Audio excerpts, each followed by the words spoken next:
एक वक्त की बात है। किसी गांव में एक बुजुर्ग फकीर बाबा रहीम एक पेड़ के नीचे बैठकर लोगों से मदद मांगा करता था, लेकिन कोई भी उसकी मदद न करता।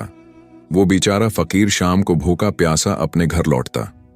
घर पहुंचकर उसकी बीवी बीबी फातिमा पूछती, जी कुछ खाने को लाए हैं या आज भी खाली हाथ आए हैं? नहीं बेगम, आज भी किसी ने खाने को कुछ ना दिया। उसका मतलब आज भी हमें खाली पेट सोना पड़ेगा? हाँ बेगम, बस पानी पी लो और सो जाओ, हमारे नसीब में यही लिखा है। फिर वो दोनों बुजुर्ग भूखे पेट ही सो जाते। अगले दिन जब बाबा रहीम इसी पेड़ के नीचे बैठा मदद के लिए आवाजें लगा रहा होता, तो एक लड़का उस्मान उसके पास आता है। बाबा जी, मैं कई दिनों से यहां से गुजर रहा हूं और देखता हूं कि आप खाली पेट यहां बैठे रहते हैं, न कुछ खाते हैं न पीते हैं। बताएं, मैं आपकी क्या मदद कर सकता हूं? बेटा, हम गरीबों की किस्मत में तो भीख मांगना ही लिखा है, लेकिन किसी को हम पर जरा भी रहम नहीं आता। हम तो कई दिनों से खाली पेट सो रहे हैं। बाबा जी, आप बिल्कुल ठीक कह रहे हैं। यहां लोग झूठे और धोखेबाज लोगों को पैसे देते हैं। आप फिक्र ना करें, मेरे साथ चलें, मैं आपको दिखाता हूं धोखेबाजों से पैसे कैसे निकलवाते हैं। बेटा, मैं तेरी बात समझा नहीं, तेरा मतलब क्या है? बाबा जी, आप बस मेरे साथ चलें, सब समझ आ जाएगा। आप खामोशी से बैठकर तमाशा देखें। फिर उस्मान बाजार से एक गुधा लेकर आता है और एक जगह खड़े होकर आवाजें लगाने लगता। गुधा, गुधा, 10 लाख रुपए का गुधा, आओ ले लो 10 लाख रुपए का नायाब गुधा। उस्मान की आवाज सुनकर एक आदमी नासिर उसके पास आता है। आओ भाई, क्या तो पागल हो गया? 10 लाख रुपए का गुधा बेच रहा है। भाईजान, ये कोई आम गधा नहीं है। क्यों, क्या ये गधा सेट पर लगा हुआ है? भाईजान, मेरा दिमाग ना खाओ, अगर लेना है तो लो, वरना यहां से चले जाओ। हाँ हाँ, जा रहा हूं। बड़ा आया 10 लाख रुपए का गुधा, मुझे तो इससे बड़ा गुधा लगता है। अभी बादशाह सलामत को जाकर बताता हूं कि 10 लाख रुपए का गुधा बीच कर लोगों को पागल बना रहा है। ये कहकर नासिर वहां से चला जाता है। उस्मान फिर आवाजें लगाने लगता। गधा, 10 लाख रुपए का गधा, ताजा ताजा, मीठा मीठा गधा, 10 लाख रुपए का गधा ले जाओ, ये ऑफर में दूध मद्दत के लिए है। उधर नासिर बादशाह शाहजमान के पास पहुंचता है। बादशाह पूछता है, क्या हुआ हमारा वजीर नासिर, क्या परेशानी है? बादशाह सलामत, आपकी सल्तनत में लोगों के साथ धोखा हो रहा है। वजीर, ये तुम क्या कह रहे हो? हमें अपने कानों पर यकीन नहीं आ रहा। हमारी सल्तनत में हमारी राया के साथ कौन धोखा कर रहा है? बादशाह सलामत, एक लड़का बाजार में खड़ा 10 लाख रुपए का गधा बेच रहा है। 10 लाख रुपए का गधा? क्या वो गधा सोने की लीद करता है जो 10 लाख रुपए का है? इसी वजह से मुझे उस पर गुस्सा आया कि आपके दौरे हुकूमत में आपके इलाके में लोगों को बेवकूफ बनाया जा रहा है।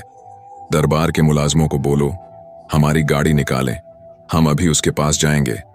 मलका शहजादी नूर कहती है, बादशाह राम से बैठ जाओ, बड़ी तेरी गाड़ी, हारन बजाओ तो सारी चीजें बजती हैं, चलो पैदल चलते हैं। ठीक है मलका आलिया, हम अपने पांव पर चलकर उसके पास जाएंगे। फिर नासिर, शाहजमान और शहजादी नूर उस्मान के पास पहुंचते हैं।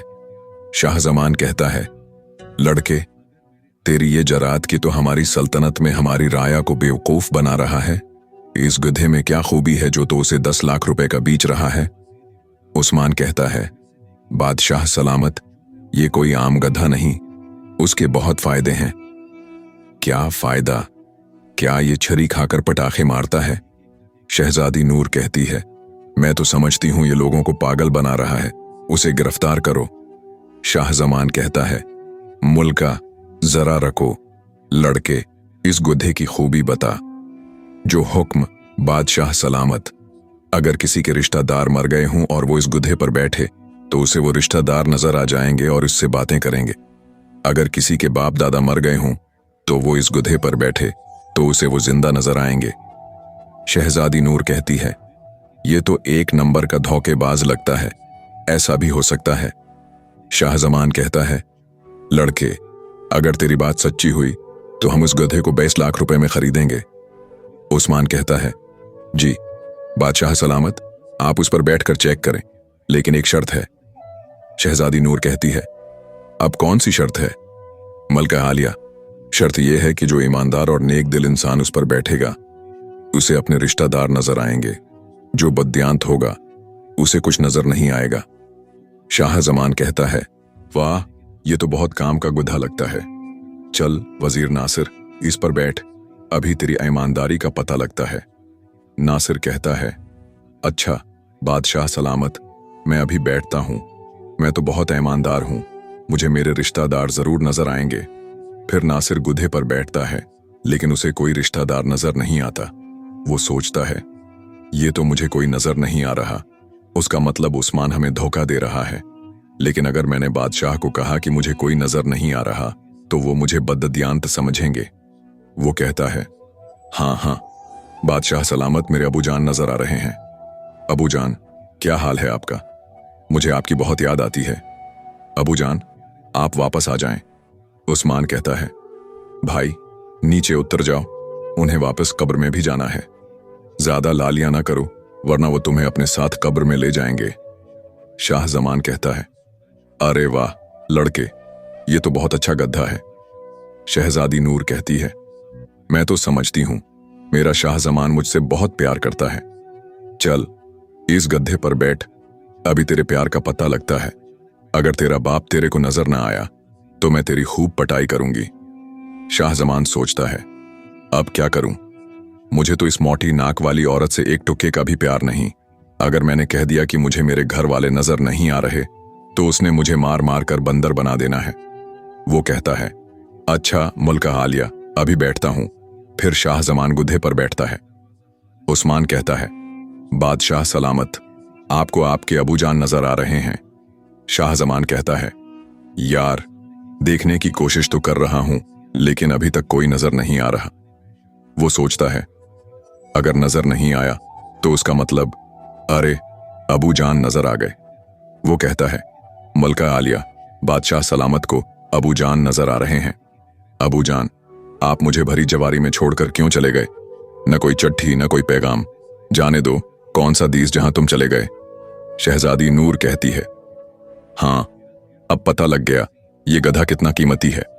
उस्मान कहता है, चल लें। बादशाह सलामत, पूछें अबू जान अकेले हैं या कोई और भी है उनके साथ। शाह जमान कहता है, नहीं, अबू जान के साथ दादा अबू जान भी आए हैं।